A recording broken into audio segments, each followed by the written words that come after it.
देखो इसमें क्या है, कह रहा है पीएचसीएल। सबसे पहली चीज है पीएचसीएल किसे कहते हैं, तो पीएचसीएल के बारे में समझो। एक ऐसा बार होता है पीएच बार जिसको कहते हैं acidic solution at the pH less than 7 is basic solution at the pH greater than the 7। तो क्या हो जाएगा, अगर pH greater than 7 at the neutral solution, ठीक, तो सबसे पहले बेसिकली बोल रहा है कि एक हमारा पीएच वैल्यू होता है, ऐसे एक स्केल होता है, ठीक, जिसके बीच में 7 लिखा होता है, ठीक। ये पहले किसका बारे में होता है, अगर किसी भी चीज का पीएच वर्ग कितना 7 हो, कितना हो 7 हो, तो वो एकमात्र चीज है, वो है H2O, जिसका पीएच वर्ग कितना होता है 7। H2O क्या होता है, जल। मतलब सिर्फ धरती पर मौजूद जल को ही, जल का ही मान पीएच वर्ग कितना होता है 7 होता है। अगर इससे कम है तो क्या होगा, एसिडिक। एसिडिक समझ रहे हो क्या होता है, समझाते हैं बेसिक और एसिडिक के बारे में।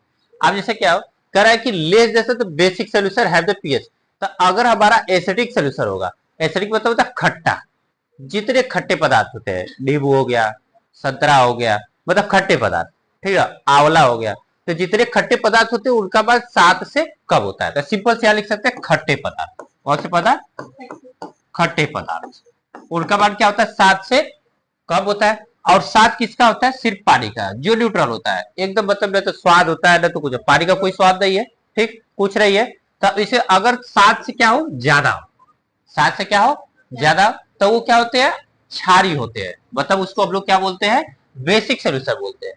क्षारी मतलब क्या होता है समझे, जो कड़वा लगे, मतलब जितने कड़वे पदार्थ होते हैं, तो यहाँ बोल सकते हैं क्षारीय पदार्थ। कौन से पदार्थ, जिनका भी मान 7 से ज्यादा होगा क्या होगा, क्षारीय पदार्थ। तो इसी के लिए बोला गया है। तो यहाँ बोला ना कि अम्लीय विलयन का मान कितना होता है 7, और क्षारीय विलयन का मान 7 से अधिक। 7 से कम को अम्लीय विलयन और 7 से अधिक को क्षारीय विलयन। और उदासीन विलयन जिसका पीएच मान 7 है, किसका, सिर्फ शुद्ध पानी का ही क्या होता है, पीएच मान 7 होता है, और उससे कम बेसी का अलग अलग होता है। समझ गए, पीएच स्केल क्या होता है, एक ऐसा स्केल जिसपे किसी भी अम्ल क्षार को नापा जाता है, ठीक।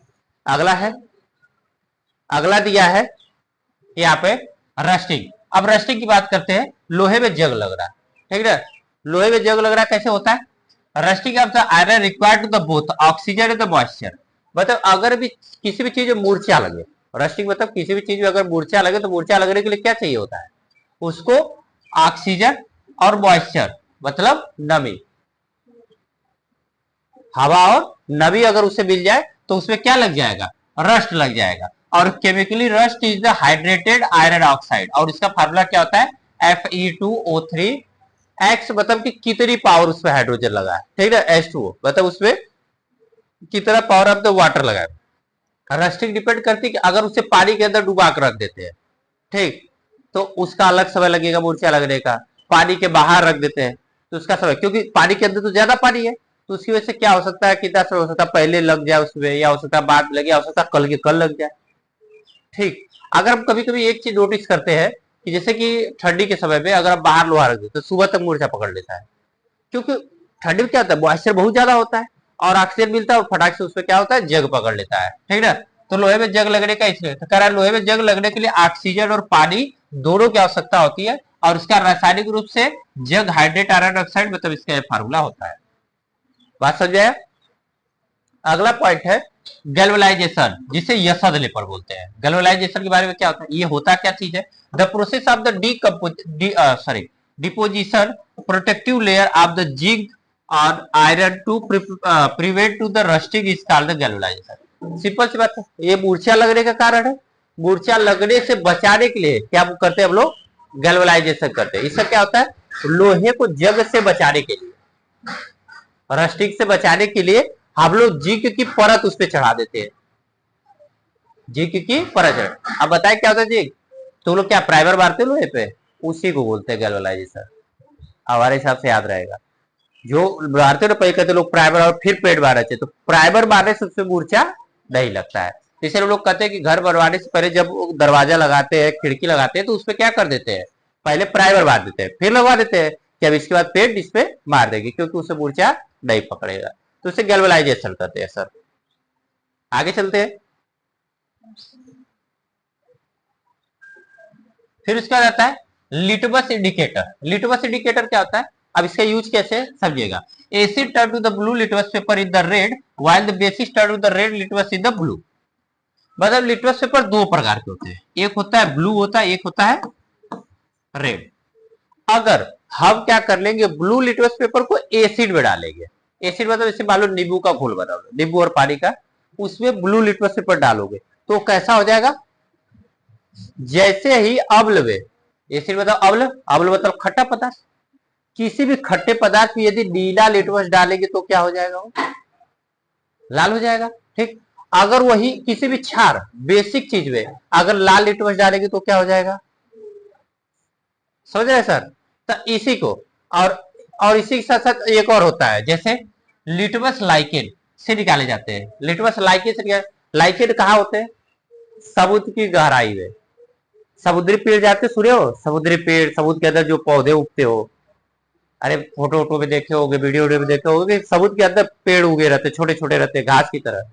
तो जो घास की तरह होते हैं वो लाइकेन होते हैं, क्या होते हो, मतलब समुद्र की गहराई में उगने वाला पौधा क्या कहलाता है, लाइकेन कहलाता है, और उन्हीं से लिटमस बनता है। समझ गए सर। उसके बाद आता है हमारा यूनिवर्सल इंडिकेटर, जो सब बताता है। यूनिवर्सल इंडिकेटर क्या होता है, is a mixture of the several indicator shows the different colour of the different concentration of the hydrogen of solution. कह रहा है कि कई सूचकों के मिश्रण होता है जो किसी विलयन में हाइड्रोजन आयन की विभिन्न सांद्रता पर अलग अलग रंग दिखाता है, अलग अलग रंग दिखाता है। मतलब इसमें क्या होता है कि एक ऐसा हमारा होता है यूनिवर्सल इंडिकेटर होता है, जिसका क्या है, वो हर एक ही बार में सब कुछ बता देता है, मतलब सब चीज वो एक बार में सोल्यूशन निकाल देता है, तो उसे हम लोग क्या बोलते हैं, यूनिवर्सल। उसमें क्या है, तो कुछ भी डालोगे बता देगा कि ये क्षार है कि ये अम्ल है, मतलब जो सब कुछ एक साथ बता सके उसे हम लोग क्या बोलते हैं, यूनिवर्सल इंडिकेटर बोलते हैं। समझा सर। उसके बाद होता है हमारा एक्वारेजिया। अब एक्वारेजिया क्या होता है इसके बारे में समझिएगा सर, जिसे अम्लराज बोलते हैं। इसको बोलते हैं it is the freshly prepare to the mixture of concentrated hydrochloric acid, जिसको क्या बोलते हैं HCl, and concentrated nitric acid इसे HNO3 in the 3:1 used to the dissolve gold and platinum. अब ये समझो, ये अम्लराज क्या होता है, एक ऐसा अम्ल जो सोडे को भी गला देता है, सोडे और प्लेटिनम को भी वो क्या कर देगा, गला देगा। ठीक, एक तो हम लोग को पेट में होता है HCl हाइड्रोक्लोरिक एसिड, जो लोहे को, तो छोटे लोहे को तो गला सकता है, लेकिन अगर इसी HCl के साथ क्या मिला दिया जाए, HNO3 मिला दिया, क्या मिला दिया जाए, तो वो किसको किसको गला सकता है। तो यही बोल रहा है कि यह सांद्र हाइड्रोक्लोरिक अम्ल और सांद्र नाइट्रिक मतलब HNO3 का 3 के अनुपात में होता है, ताजा बना मिश्रण होता है, जो सोना और प्लेटिनम को भी क्या कर सकता है, गला सकता है। समझ गए। अब बात करते हैं baking soda and washing soda की, खाने का सोडा और धोने का सोडा। धोने का सोडा मतलब वो धोने वाला नहीं होता है, धोने का सोडा मतलब कपड़ा धोने वाला। ठीक, तो आगे चलते हैं, the chemical names baking soda. ठीक है, अब इसका क्या नाम होता है, इसका केमिकल नेम है baking soda and sodium hydroxide carbonate, जिसे NaHCO3, और वॉशिंग सोडा का सोडियम कार्बोनेट जिसको बोलते हैं सोडियम कार्बोनेट Na2CO3 10H2O, ये उनका फार्मूला है। ठीक, बेकिंग सोडा का फार्मूला क्या होता है, NaHCO3, और वॉशिंग सोडा का क्या होता है, Na2CO3 10H2O। ठीक, ये ध्यान रखेंगे। उसके बाद आता है हमारा एलॉय, जिसे मिश्र धातु बोलते हैं। अब मिश्र धातु क्या है, brass is the alloy of copper and zinc. ठीक है, मिश्र धातु मतलब जो दो धातुओं से मिलकर बने। एलॉय क्या होता है, जो दो धातुओं से मिलके, जैसे और भी कौन कौन से होते हैं, जो दो धातु से मिलकर बनते हैं।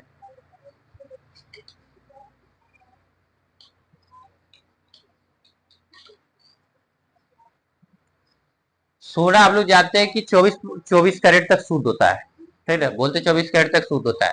शुद्ध सोडा हम नहीं पहन सकते क्योंकि वो जैसे पकड़ेगी वो टूट जाएगा, मतलब इतना कमजोर होता है वो। तो उसको मजबूत बनाने के लिए उसमें हम लोग क्या मिलाते हैं, अदर कंपोनेंट मिलाते हैं, मतलब अलग अलग धातु मिलाते हैं। ठीक, अलग अलग धातु मिलाने से वो क्या होता है, थोड़ा मजबूत है, जिससे जाकर के उससे क्या बन पाता है, तो कभी ये चक्कर मत रहिएगा कि आपको 24 कैरेट सोना मिल रहा है, और न ही कभी आपको 24 कैरेट सोना दिया जा सकता है। समझ रहे? तब यहां पर दे देगा तो करा कि पीतल और तांबा और जस्ता इसको मिला करके क्या बनाते हैं, मिश्र धातु है, जबकि कांसा और तांबा और टीट को मिला करके भी मिश्र धातु बनाया जाता है। समझो, जो हमारा पीतल होता है, ठीक ना, जो हम लोग कहते हैं पीतल है, तो पीतल किन धातु से मिलकर बनता है, तांबा और जस्ता को जब मिला देंगे तो क्या बन जाएगा, वो पीतल बन जाएगा, जिसमें कॉपर और जिंक। वही अगर हमें कांसा बनाना होगा, ब्रॉन्ज बनाना, तो उसमें तांबा और टीन मिला देंगे तो क्या बन जाएगा, वो कांस्य बन जाएगा। उसके बाद बात करते हैं आगे, जैसे बोलते हैं कंडक्शन एंड कन्वेंशन और रेडिएशन, हिंदी में बोले तो उसे ऊष्मा का स्थानांतरण। ठीक, सिंपल सी बात है, जिसमें heat transfer through the solids, that is conduction, मतलब कि जिसमें ऊष्मा, जैसे मान लो कि मैं अगर इधर गर्म कर रहा हूं और यहां तक गर्म हो गया, मतलब ये क्या है, कंडक्शन। अब वही अगर प्लास्टिक रहेगा तो मैं यहाँ गर्म करूंगा तो गर्म होकर जल जाएगा, लेकिन यहां तक हीट नहीं पहुंचाएगा। मतलब कि ऐसे कुछ होते हैं मेटल, जिन मेटल में हीट ट्रांसफर हो सके, वो सब क्या होते हैं, कंडेंसर होते हैं, through the liquid gases by the convention. अब वही क्या कहा जा रहा है कि द्रव गैसों के संवहन के द्वारा होता है। द्रव क्या होता है, गैसों के संवहन के द्वारा होता है। उसके बाद आता है हमारा required to the no medium to radiation like solar energy, मतलब रेडिएशन को चलने के लिए किसी माध्यम की आवश्यकता नहीं होती है। मतलब कि जैसे हमारे जो होते हैं सैटेलाइट्स हैं, वो अंतरिक्ष के बाहर है, वहां कोई मीडियम तो है नहीं, वहां हवा नहीं है, पानी नहीं है, लेकिन तभी वहां से सिग्नल आता है ना, क्यों, क्योंकि रेडिएशन को चलने के लिए किसी मीडियम की आवश्यकता नहीं होती है। ठीक, ध्यान से सुनिए, हम सबसे बारी बारी पूछेंगे भी, एक पर 10 डंडा मारेंगे, इतना दिमाग रख रहिएगा, फिर बाद में कहिएगा मत कि हम समझाए नहीं थे। आ जाओ, और आज ही तोड़ेंगे। उसके बाद आगे चलते हैं, स्फेरिकल मिरर। स्फेरिकल मिरर क्या होता है, Instead, the concave mirrors are used by the dentist and the car headlights to get powerful parallel beam, while the convex mirror are used to the rear view mirrors and the vehicles because give out the wider field of the view। Correct, कि अब क्या होता है, concave जो होते हैं spherical mirror में, सबसे पहले बात करते हैं कॉन्केव मिरर की। कॉन्केव मिरर वो मिरर होते हैं जो दांत चिकित्सक द्वारा यूज किया जाता है। कॉन्केव मिरर क्या होता है, छोटी चीज को बड़ा दिखाना। क्या करना, छोटी चीज को बड़ा दिखाना। तो छोटी चीज को बड़ा दिखाने के लिए कॉन्केव मिरर का यूज करते हैं। कार के हेडलाइट में भी इसका भी यूज किया जाता है, क्योंकि कार के हेडलाइट की तो छोटी सी बल्ब होती है, लेकिन हमें दूर तक देख रहा होता है, तो वो क्या करता है, छोटे से प्रकाश को बड़ा प्रकाश बना देता है, जिसकी वजह से यहां से भी अब दूर का देख पाते हैं। ठीक, उसी के साथ साथ जबकि वाहनों को पीछे देखने के लिए कौन सा मिरर यूज करते हैं, कॉन्वेक्स मिरर। अगर हमें वाहन से देख रहा है कि पीछे कौन आ रहा है, तो उसका क्या काम होता है, बड़े चीज को छोटा दिखाना। बड़े चीज को किस में दिखाना, छोटा दिखाना। तो हम लोग कॉन्वेक्स मिरर यूज करते हैं। अगर मैं सिंपल सी इस बात को समझाऊं तो समझिए, किसी भी बड़े चीज को छोटा देखने के लिए कौन सा मिरर यूज करेंगे, और छोटे चीज को बड़ा देखने के लिए कॉन्केव मिरर यूज करेंगे। ठीक, वही चीज इसमें बताई जा रही है। आगे चले तो आगे हमारा दिया है रिफ्रैक्टिव इंडेक्स, जिसे अपवर्तनांक बोलते हैं। ठीक, अपवर्तनांक क्या होता है, कह रहा है कि diamond has the highest refractive index, जिसको बोला जाता है 2.42, which is why the sparks are the brightly. कह हीरे का अपवर्तनांक सबसे अधिक होता है। क्यों, क्योंकि इसी के कारण यह अत्यधिक चमकता है। समझो, अपवर्तनांक क्या दिखाता है, अगर किसी भी धातु, किसी भी चीज का अपवर्तनांक ज्यादा रहेगा तो उसके अंदर अगर प्रकाश जाएगी तो कई गुना प्रकाश बाहर आएगा। मतलब सिंपल सी बात हो कि एक ऐसा चीज जिसमें एक छोटी चीज को एकदम बहुत सारी चीजों में बारीक बारीक काट देना। सपोज करो, अगर किसी का अपवर्तनांक बहुत ज्यादा है, ठीक, तो अगर वो लाइट इसमें गई तो ये बहुत सारी अलग लाइटों में टूट जाएगा। समझ गए, इसलिए वो क्या होता है, बहुत ज्यादा चमकदार होता है। ठीक, तो रिफ्रैक्टिव इंडेक्स क्या होता है, सबसे ज्यादा किसका होता है, हीरे का, 2.42। दिमाग में रखिएगा सर, नहीं तो फिर इसका हमसे मत कहिएगा कि हम नहीं सुने थे, हम नहीं ध्यान दिए, तभी नहीं समझ आया था। हम इसके जिम्मेदार नहीं होंगे, आप खुद इसके जिम्मेदार होंगे। उसके बाद हमारा अगला है मायोपिया एंड हाइपरमेट्रोपिया। अब मायोपिया क्या होता है, समझिए एकदम सिंपल भाषा में, जिससे निकट दृष्टि दोष होता है, ठीक है, नियर साइटनेस होती है, ठीक, जिसको पास की चीजें दिखती है उसे क्या बोलते हैं, निकट दृष्टि दोष, उसी को बोलते हैं मायोपिया, जिसको ना पास दिखेगा, दूर का साफ नहीं दिखेगा, दिखेगा लेकिन साफ नहीं दिखेगा। लेकिन हाइपरमेट्रोपिया में इसका उपयोग ठीक उसके अपोजिट किया जाता है, जैसे हाइपरमेट्रोपिया में दूर दृष्टि, उसे दूर की चीजें एकदम साफ दिखेगी, लेकिन अगर पास दे देंगे तो वो अच्छे से पढ़ नहीं पाएगा या उसे अच्छे से देख नहीं सकता। जिसको पास की चीजें नहीं दिखती है, दूर की चीजें दिखती है, उसे दूर दृष्टि दोष, दोष मतलब जो उसके अंदर दिक्कत है, कौन सी दिक्कत है, दूर की देखने की दिक्कत है तो वो क्या है, दूर दृष्टि दोष। उसे पास की देखने की दिक्कत है तो वो पास मतलब निकट दृष्टि दोष। तो दूर की देखने की दिक्कत को क्या बोलते हैं, हाइपरमेट्रोपिया, और पास की चीजों को देखने को बोलते हैं बायोपिया, ठीक। और इसका निवारण कैसे किया जाता है, ध्यान रखिए, अगर हमको बायोपिया है तो हम कौन सा लेंस पहनेंगे, कॉन्केव लेंस, अवतल लेंस। अगर हमें दूर की चीजें देखने के लिए अगर उसका निवारण कराना है तो उसके हम लोग क्या यूज करेंगे, उत्तल लेंस, जिसको बोलते हैं कॉन्वेक्स लेंस। समझ गए सर, एकदम ध्यान से सबको सुनिए और दिमाग में छापते जाइए। फिर आता है हमारा अगला ओम्स लॉ। ये ओम्स लॉ क्या होता है उसके बारे में बात करते हैं। At the constant temperature the electric current I flowing through a conductor in the directly proportional to the potential difference V across to the its of be equal to R. अगर आपको ओम्स नियम नहीं याद आता है तो बस simple याद रखिए, यह बोल रहा है कि ओम्स लॉ भी बराबर आई आर, ठीक, भी बराबर आई आर। तो यहाँ पे क्या बोलते हैं, भी बराबर आई आर मतलब कि आई क्या है, करंट है, क्या है, आर क्या है, रेजिस्टेंस है, क्या है, भी क्या है, वोल्ट है, क्या है, बस यही आप फार्मूला याद रखेंगे कि ओम्स लॉ क्या होता है, भी बराबर आई आर, ठीक। फिर उसके बाद अगर आगे चले तो अगला हमारा है जिसको बोलते हैं स्कैटरिंग ऑफ लाइट, जिसको प्रकाश का प्रकीर्णन बोलते हैं, क्या बोलते हैं, प्रकाश का प्रकीर्णन। इसको बोलते हैं the blue colour of the sky, red colour of the sun, sunrise and the sunset due to the scattering of light. मतलब स्कैटरिंग ऑफ लाइट के कारण ही हमें क्या करता है, सूर्य लाल दिखाई पड़ता, कब, सुबह उगते समय और शाम को डूबते समय, ठीक। इसको हिंदी में क्या बोलते हैं, इसको हिंदी में बोलते हैं प्रकीर्णन, क्या बोलते हैं, प्रकीर्णन। उसको इंग्लिश में क्या बोलते हैं, स्कैटरिंग, और हिंदी में क्या बोलते हैं, प्रकीर्णन। मतलब स्कैटरिंग के कारण ही हमें जब सूर्य सुबह उगेगा तो क्या दिखाई देगा, और शाम को डूबते समय भी क्या दिखाई देगा, क्यों, क्योंकि वो क्या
बात करते हैं। लिटवेट ने ये बताया था कि अब ये ग्राफ पढ़े थे जिसमें क्या था कि इसमें छोटे छोटे पदार्थ थे, फिर यहाँ पे देखें कि सांप रहेगा, हरा चीज खाता हुआ कोई जीव रहेगा, फिर उसे कोई और जीव खाता है, फिर उसे और कोई जीव खाता है, मतलब सब एक दूसरे के ऊपर डिपेंड